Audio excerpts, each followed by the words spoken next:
So in the first section, Sri Aurobindo described how King 𝗺𝗺𝗺 was attracted into this world of soul and how he traveled following a mysterious sound and described all the different forms that mysterious sound took and the atmosphere that it led him into.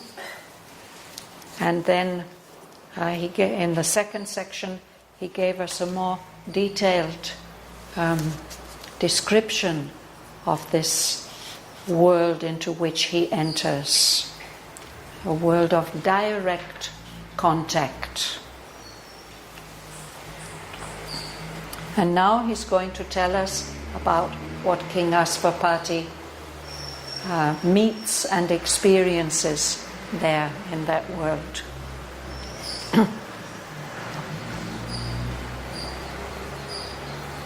Immersed in voiceless internatal trance, the beings that once wore forms on earth sat there in shining chambers of spiritual sleep.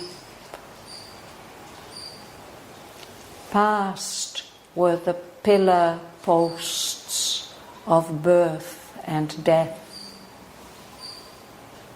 Past was their little scene of symbol deeds.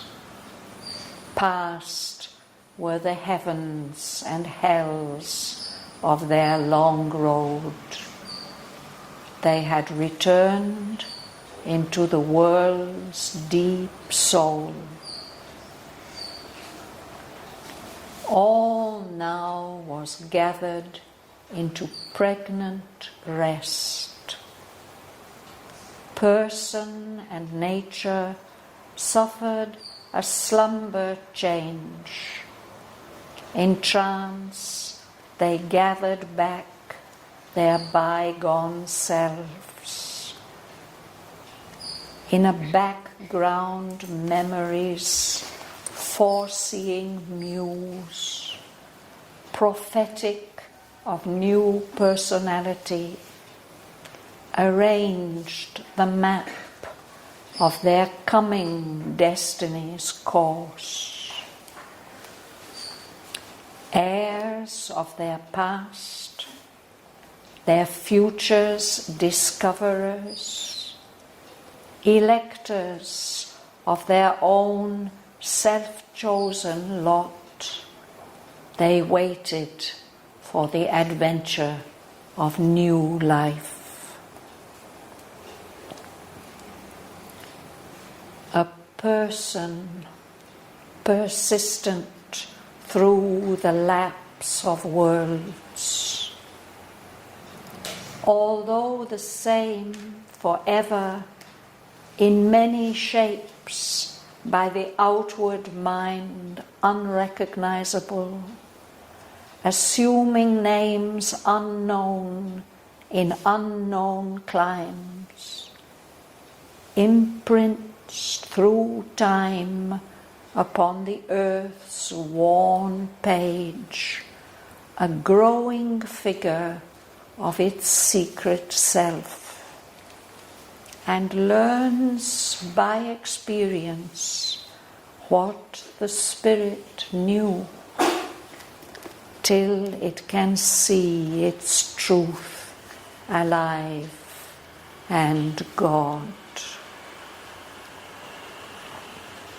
Once more they must face the problem game of birth, the soul's experiment of joy and grief and thought and impulse lighting the blind act, and venture on the roads of circumstance through inner movements and external scenes, traveling to self across the forms of things. Into creation's center he had come. The spirit wandering from state to state finds here the silence of its starting point, in the formless force and the still fixity and brooding passion of the world of soul. All that is made and once again unmade, the calm, persistent vision of the One inevitably remakes. It lives anew. Forces and lives and beings and ideas are taken into the stillness for a while. There they remold their purpose and their drift, recast their nature and reform their shape. Ever they change, and changing ever grow, and passing through a fruitful stage of death, and after long reconstituting sleep, resume their place in the process of the gods, until their work in cosmic time is done.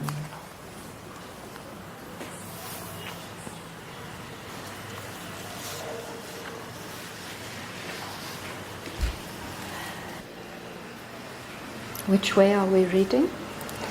Would you read? Immersed in voiceless international trance, the beings that once were forms on earth sat there in shining chambers of spiritual sleep. So this word immersed, it means soaking in.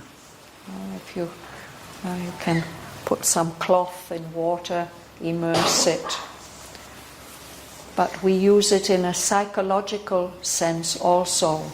If you are very deeply, inwardly concentrated, you're immersed in yourself or in your thoughts. Soaking in them, not turned outwards. So here, the beings are immersed in voiceless, internatal trance. This word internatal, it means between births. Between? Births. Yes?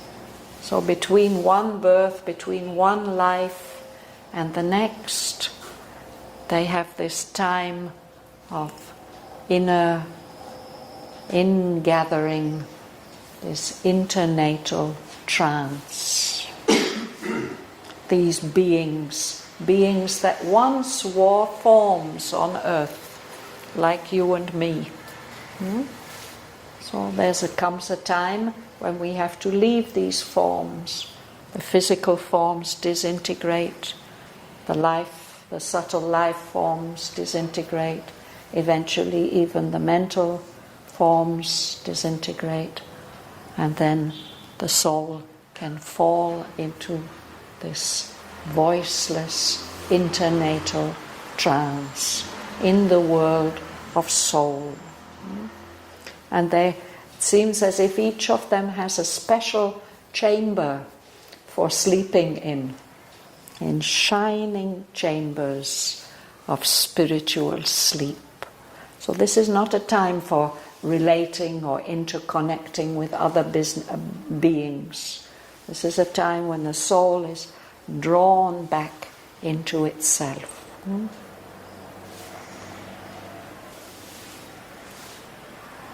Nargis.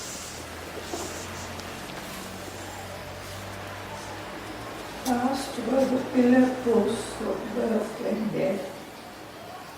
Past was a little scene of symbol deeds.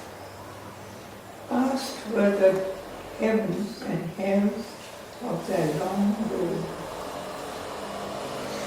They had returned into the world's deep soul.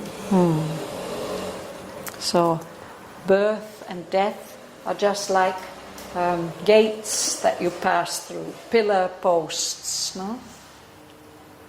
And while we are here on earth, we play out our part in the drama. Each of us has our little scene of symbol deeds. All the things that we do here have some deeper meaning that we are not aware of. And on the soul's journey, it passes through wonderful higher worlds, and it may have to pass through very terrible vital worlds also, the heavens and the hells. It's all part of the soul's experience. But now for a time, all those things are behind it. These beings, they've returned into the world's deep soul. They are there in that center of things. Do you like to read? You could read the next 2 lines, please. They have returned into the world's deep soul. All know was gathered into pronounced rest. Person and nature suffered a similar change. Yes. So everything is now gathered into a state of rest. Silent, it was voiceless, no? But this rest is pregnant. It means it's going to give birth to something. So even the form of the person, the essential being, and the nature, these suffer a slumber change. Slumber is a beautiful word for sleep. They are sleeping, and in that sleep they change. The word suffer here just means they undergo, they experience. It doesn't mean that it's painful. It just happens. We can think of what happens to an insect. It has its life as a pupa or a caterpillar or something like that, and then it makes a chrysalis for itself and withdraws into that. If you open the chrysalis, you won't see any form of that animal. It's just a kind of liquid in there. So everything that was in the old form changes, and then a new form emerges. It's something like that.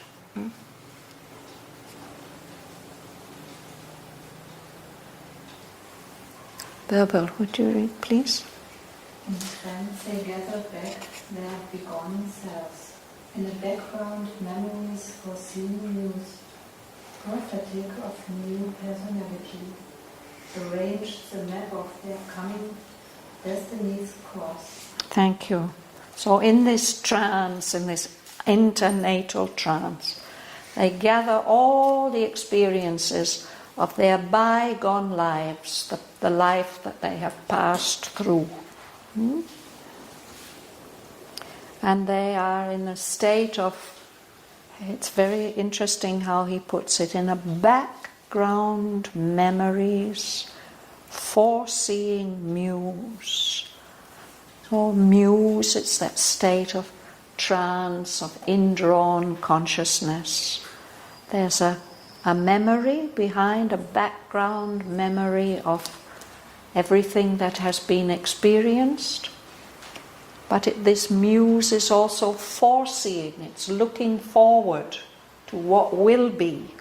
So it is prophetic of new personality. It's shaping what will come in the future.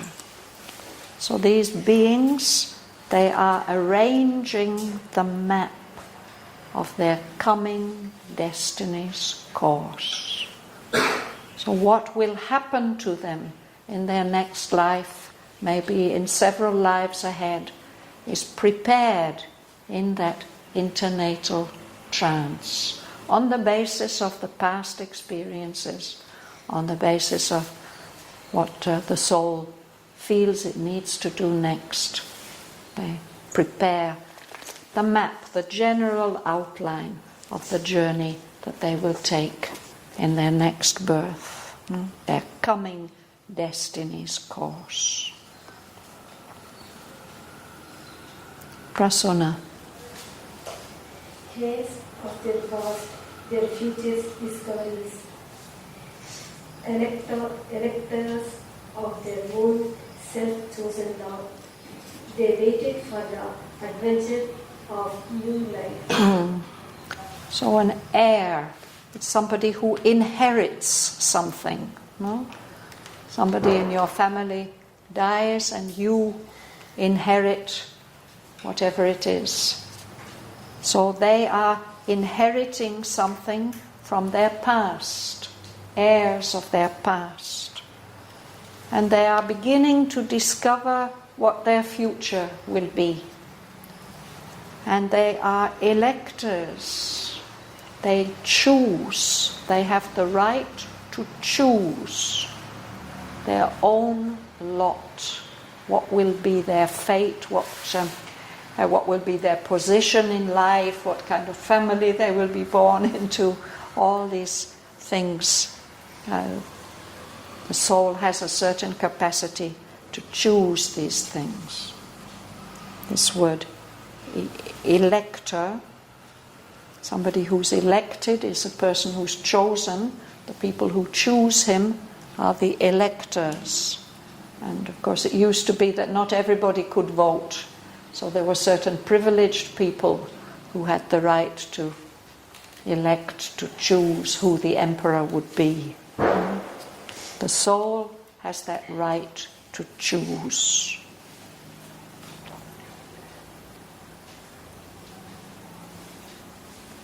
Patricia. A person, persistent through the lapse of worlds, although the same forever in many shapes, by the outward mind unrecognizable.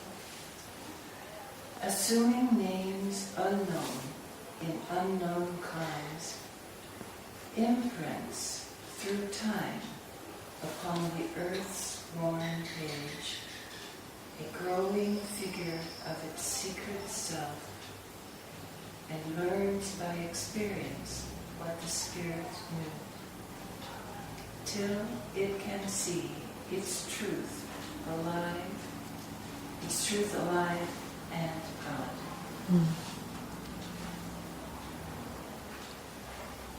So there is a person with a capital P, who is persistent, who continues, even though the worlds that that person passes through may fall and collapse. Here he uses the word lapse, to fall, to crumble. The person persists. Although it's the same forever, it persists in many different shapes that are not recognizable by the outward mind. The outward mind doesn't recognize that all these different shapes can be forms of the same person.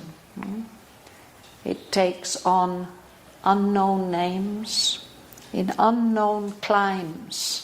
Climes means parts of the world, countries, cultures.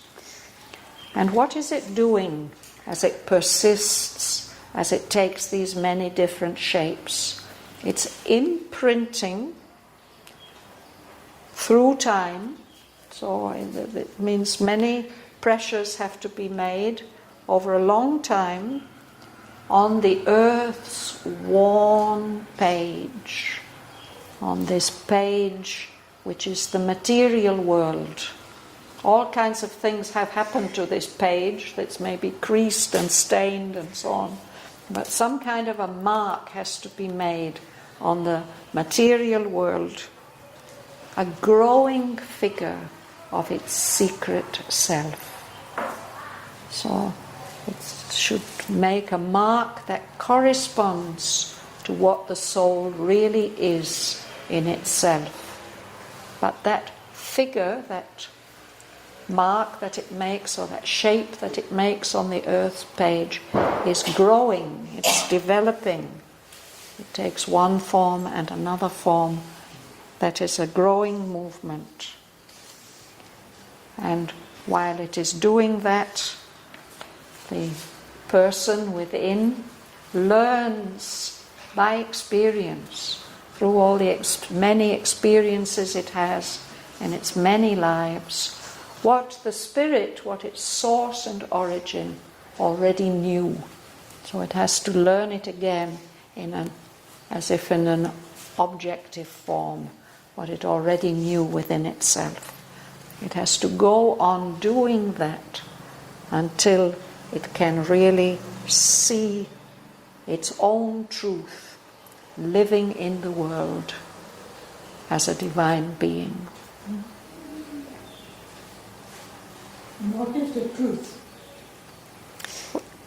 That truth it's carrying within itself in different moments of evolution and in different circumstances. That truth is experienced in different ways. But the moment of fulfillment is when that truth can be expressed fully. Whatever the potentiality that is there in the individual soul, that there's no more limitation or imperfection in it. It is really living completely a divine life in a divine world. Christine.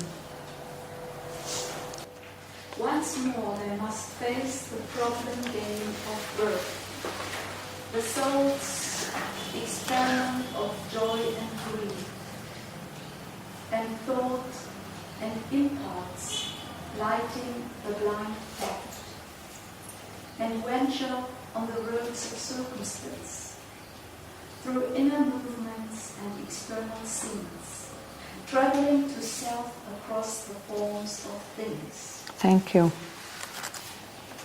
So now they are having this internatal sleep, but they will have to face again this problem game of birth, this being born into the material world, having experiences here.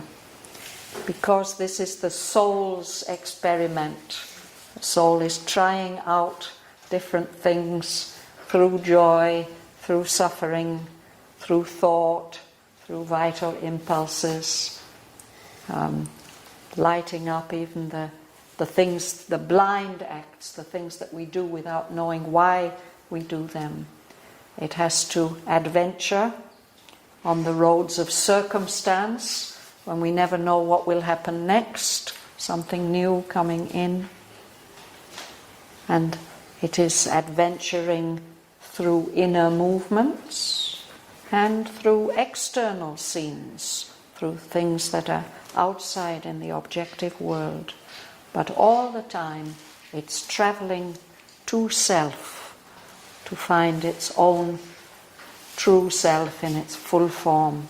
It's traveling across these many different changing forms of things.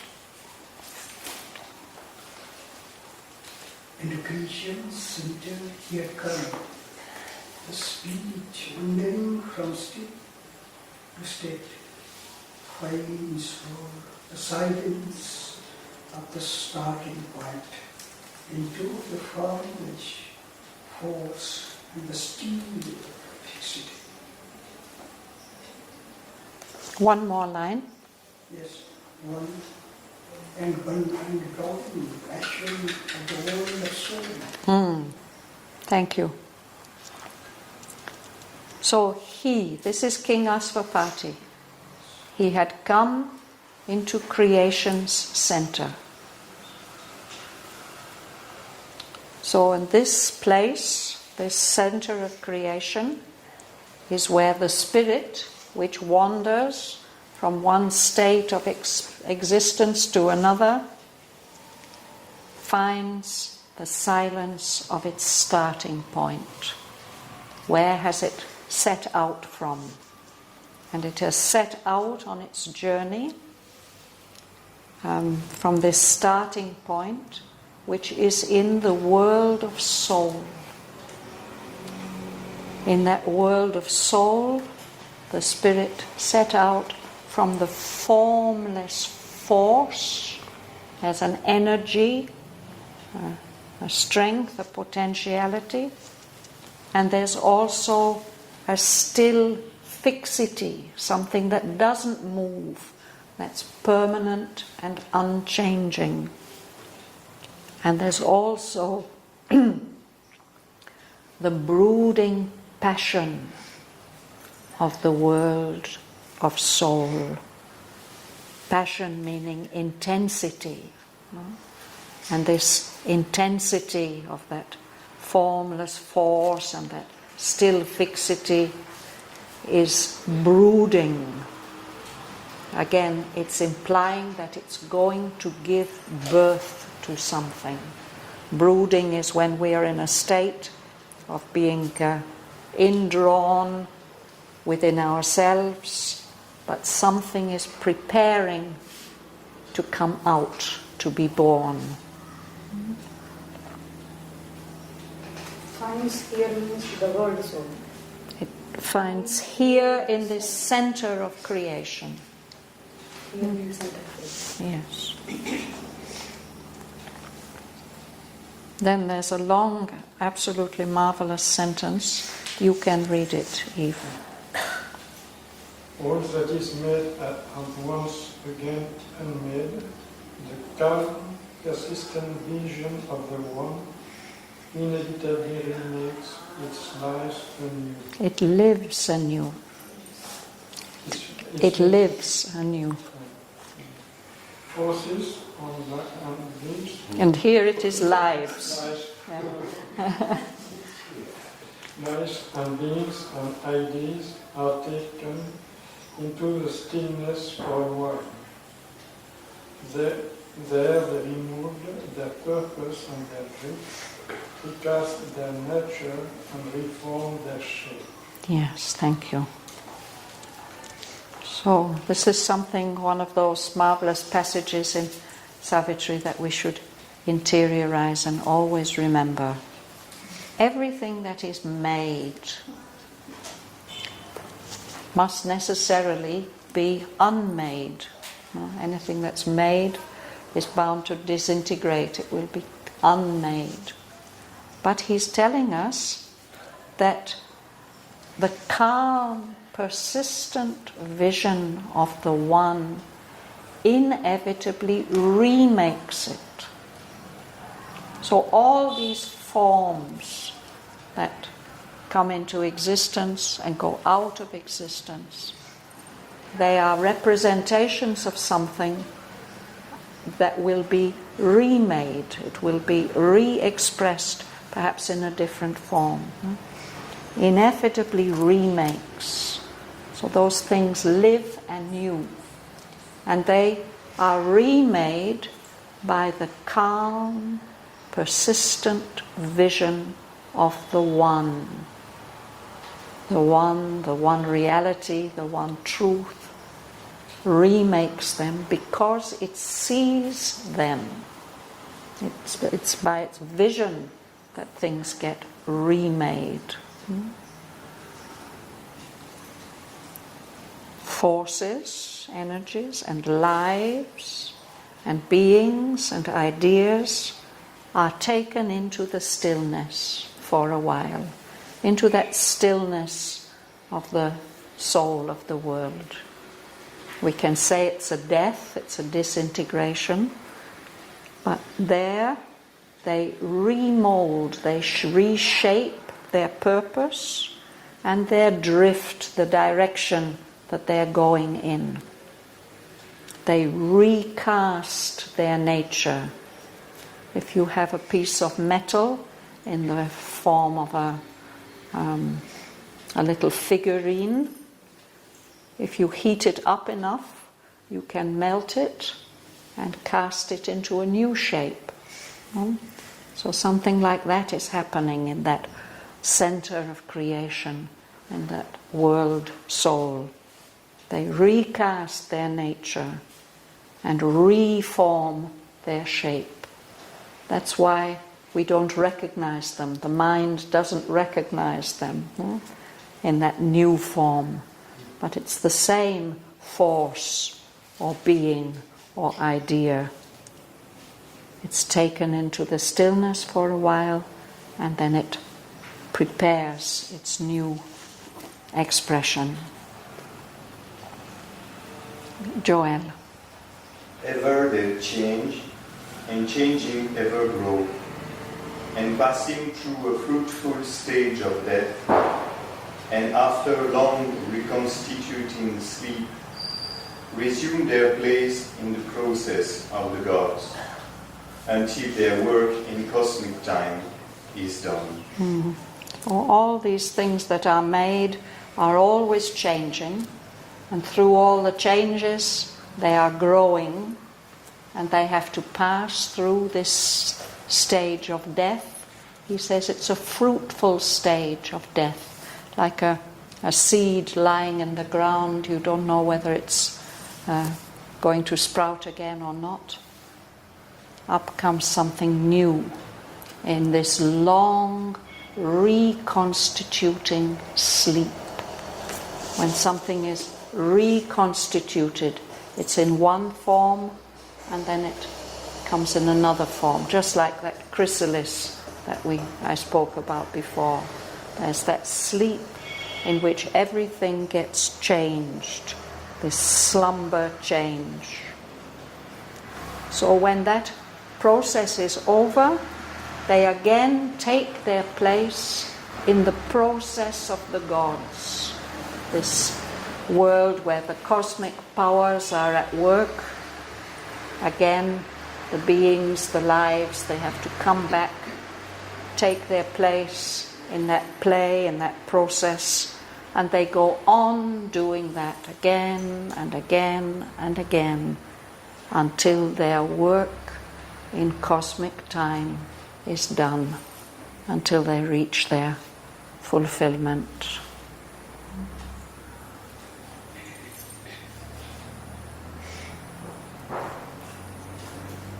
We can go on a little further, Annie, if you like. Danny? Here was the fashioning chamber of the worlds. An interval was left twixt act and act, twixt birth and birth, twixt dream and waking dream. A pause that gave new strength to do and be. Thank you. So the fashioning chamber, fashioning, shaping and making. This is the room where things get made.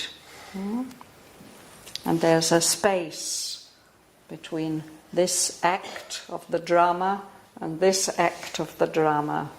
A space between one birth and another birth. One dream and another dream. There are these lives that we dream.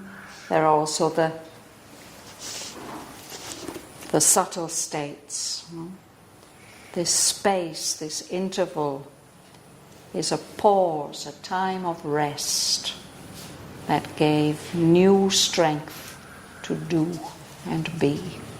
That's the purpose of this internatal stage. Ramchandran, you'd like to read? Beyond where desire, delight and peace, mute birthplace of light and hope and love, and cradles of heavenly rapture and hope. Yes. So that's stop at the full stop. Yes. So even beyond this, where this state that he's come into, this center, which is an interval, beyond that he can see, King Asvapati can see other realms, other regions of delight and peace. These are silent birthplaces of light and hope and love, and cradles. The cradle is where the child rests and is looked after. Cradles of heavenly rapture, intense delight, and repose and rest.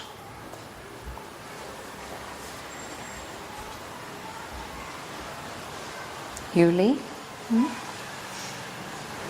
the slumber of the voices of the word, he of the eternal moment grew aware.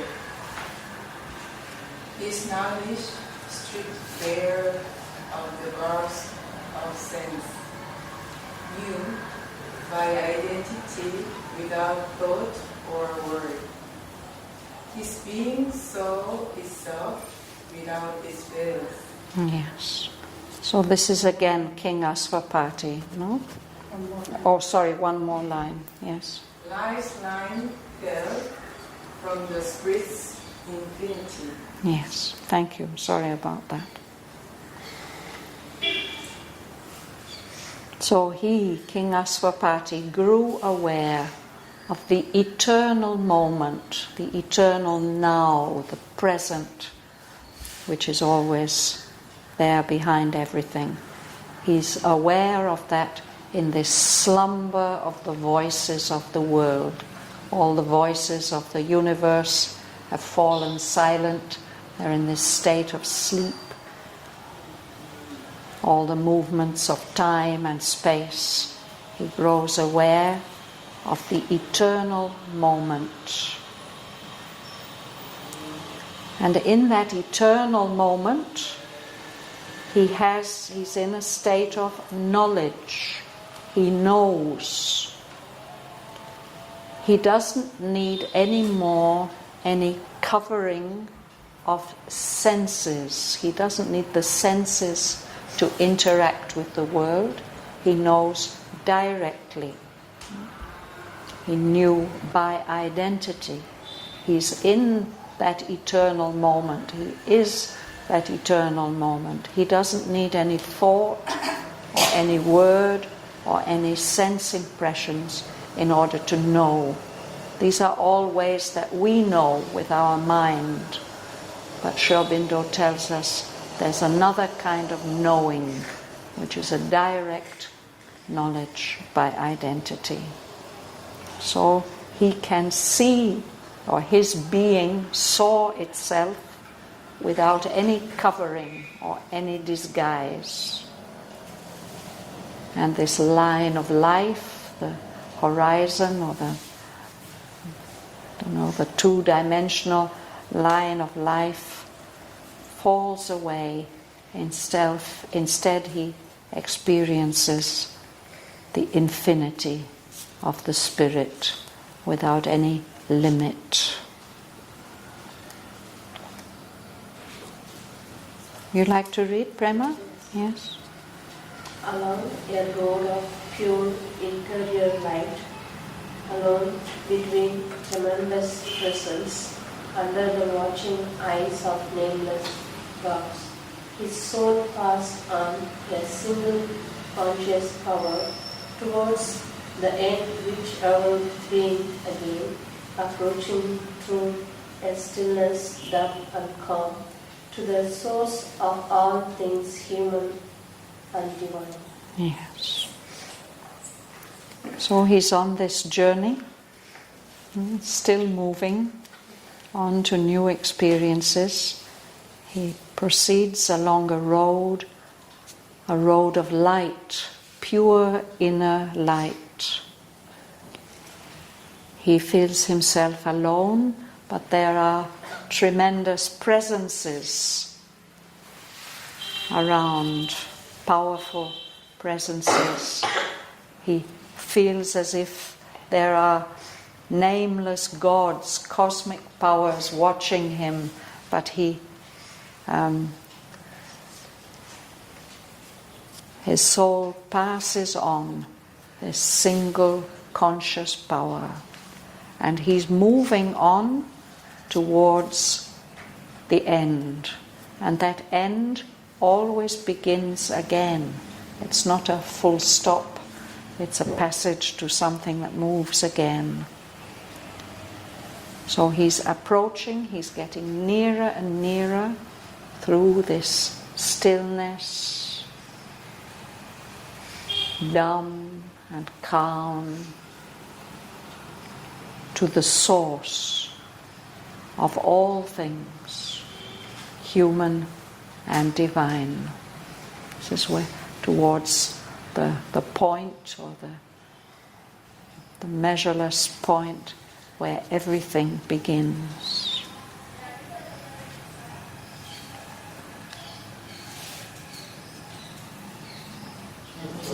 Yes. On line 215. Yes. Instead of saying all things alive, he purposely said human. He's contrasting human and divine. Yeah. It's a contrast. Yeah. I suppose these two poles maybe include everything.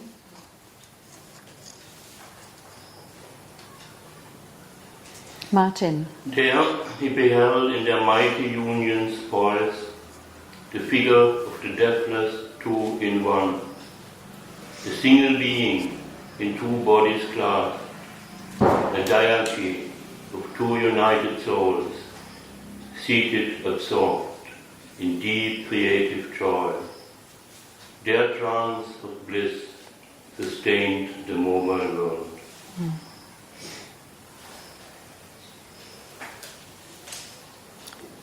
Sometimes we see very beautiful statues, particularly from your state of Orissa, I think, hundreds of years ago.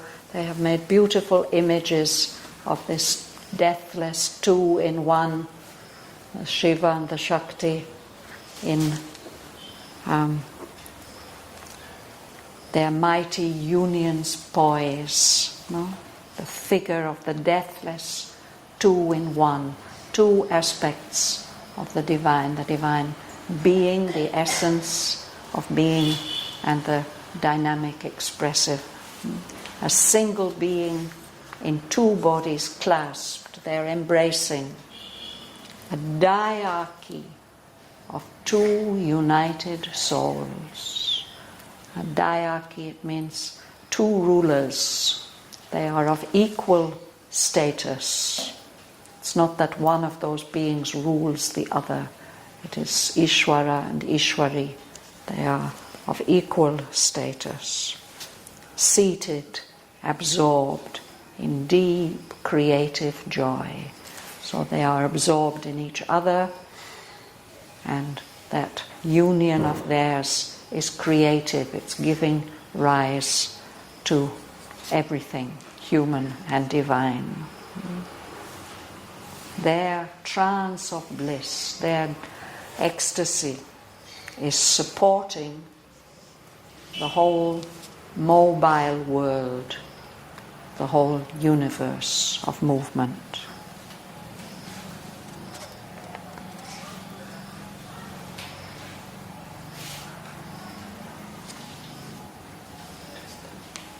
Behind them, in a morning dusk, one stood, who brought them forth from the unknowable.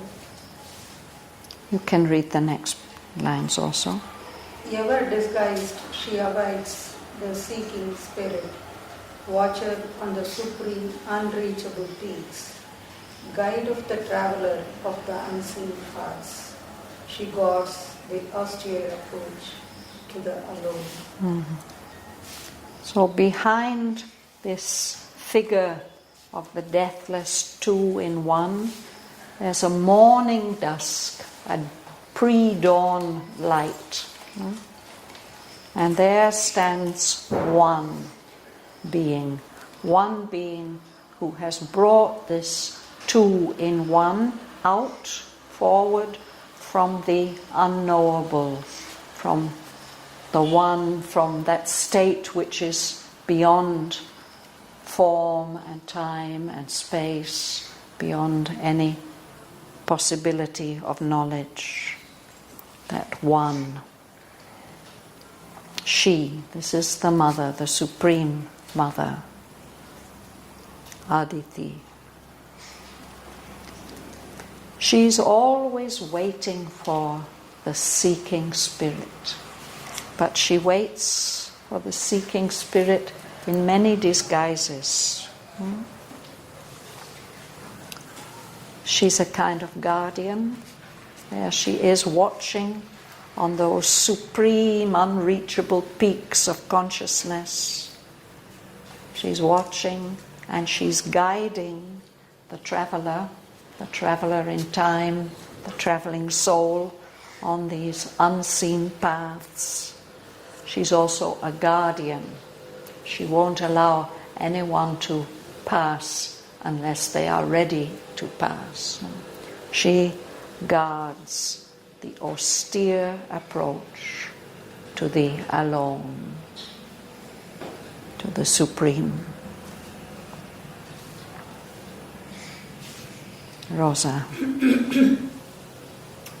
At the beginning of each far spread plane, pervading with her power the cosmic suns, she reigns in spirit of its multiple work and thinker of the symbol of its seed.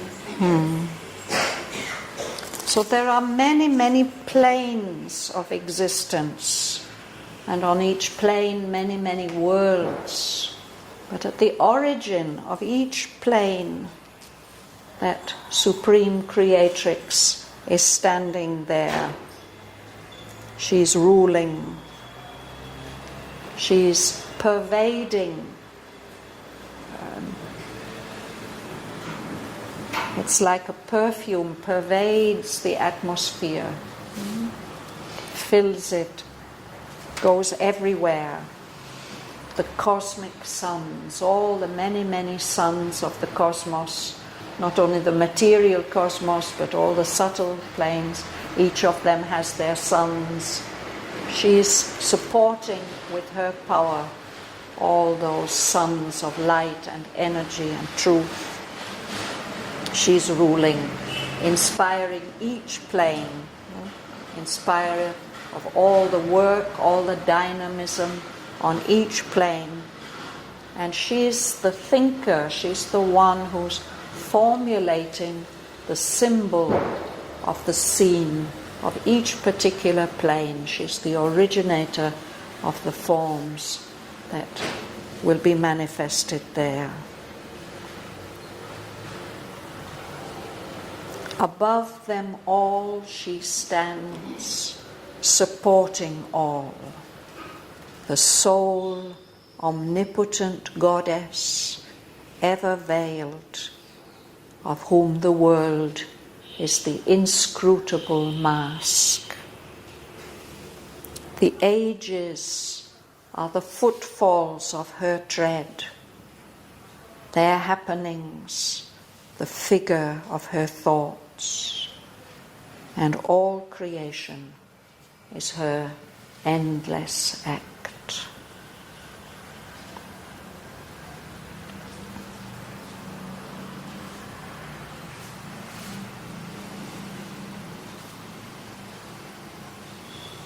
I think that sentence is very, very clear. I don't have to explain anything. No? Inscrutable, it means difficult to read. We don't understand the world when we see its mask.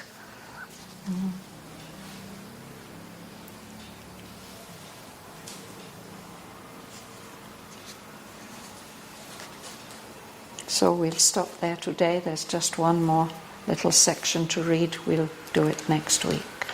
This is one of the places in the poem where we get a description, an evocation of the Supreme Mother. I think there are 3 places.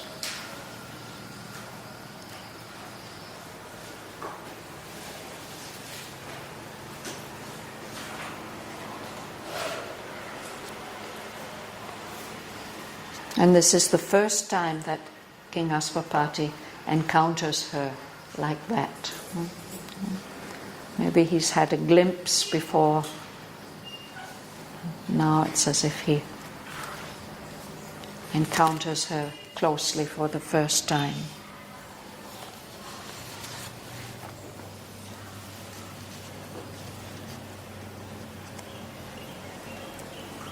Anybody would like to ask anything? Yes, you. Suns. Why suns? Yes, well, for us in our solar system, our one sun is the source of all light, all energy. Nothing would exist, even all substance. No? So nothing would exist without our sun.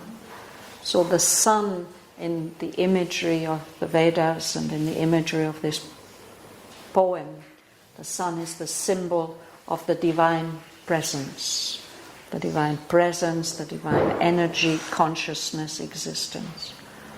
So each of those planes has its sun or suns, its form of the Supreme, which is ruling and energizing that particular plane. So different planes and various planes, so each has its sun or and it is her power that is pervading all those suns. Yeah. Yes.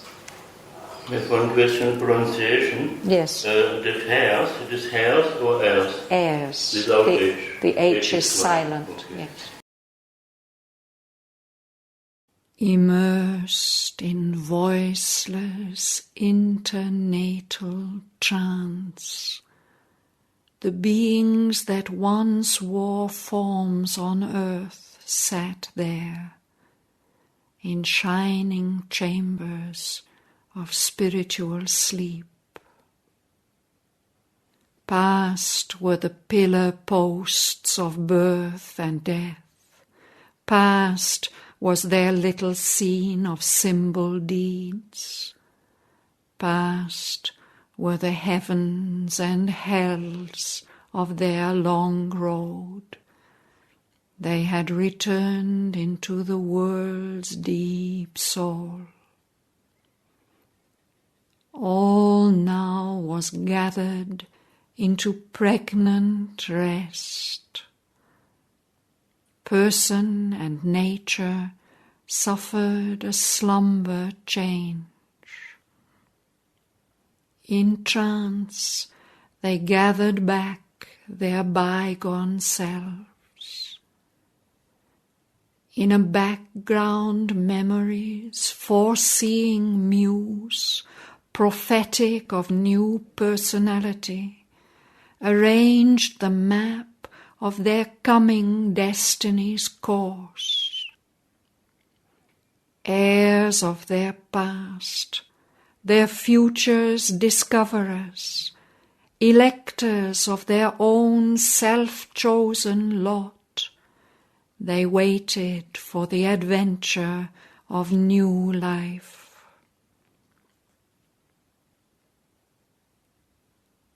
A person persistent through the lapse of worlds, although the same forever in many shapes by the outward mind unrecognizable, assuming names unknown in unknown climes, imprints through time upon the earth's worn page a growing figure of its secret self, and learns by experience what the spirit knew, till it can see its truth alive and God. Once more they must face the problem game of birth, the soul's experiment of joy and grief, and thought and impulse lighting the blind act, and venture on the roads of circumstance, through inner movements and external scenes, travelling to self across the forms of things. Into creation's centre he had come. The spirit, wandering from state to state, finds here the silence of its starting point, in the formless force and the still fixity and brooding passion of the world of soul. All that is made and once again unmade, the calm, persistent vision of the One inevitably remakes. It lives anew. Forces and lives and beings and ideas are taken into the stillness for a while. There they remould their purpose and their drift, recast their nature and reform their shape. Ever they change, and changing ever grow, and passing through a fruitful stage of death, and after long reconstituting sleep, resume their place in the process of the gods, until their work in cosmic time is done.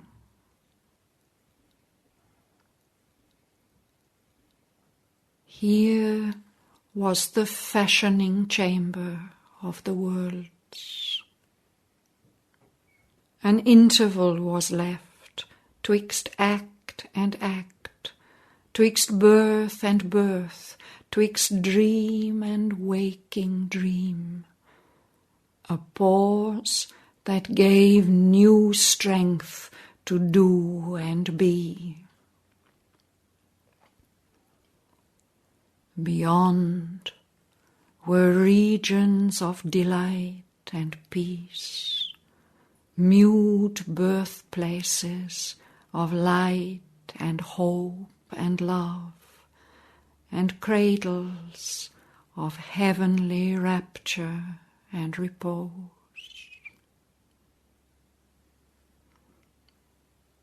In a slumber of the voices of the world, he of the eternal moment grew aware. His knowledge, stripped bare of the garbs of sense, knew by identity, without thought or word. His being saw itself without its veils. Life's line fell from the Spirit's infinity. Along a road of pure interior light, alone between tremendous presences, under the watching eyes of nameless gods, his soul passed on, a single conscious power, towards the end which ever begins again, approaching through a stillness dumb and calm, to the source of all things, human and divine.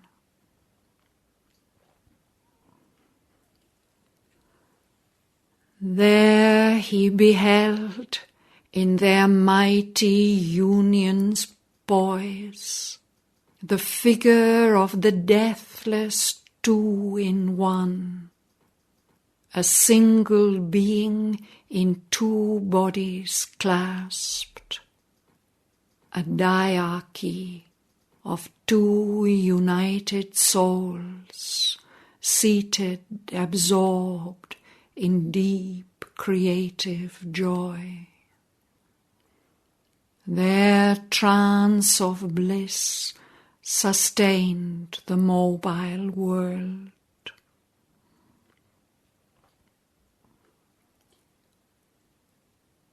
Behind them, in a morning dusk, one stood, who brought them forth from the unknowable. Ever disguised, she awaits the seeking spirit. Watcher on the supreme unreachable peaks, guide of the traveller of the unseen paths, she guards the austere approach to the alone. At the beginning of each far-spread plain, pervading with her power the cosmic suns, she reigns, inspirer of its multiple works, and thinker of the symbol of its scene.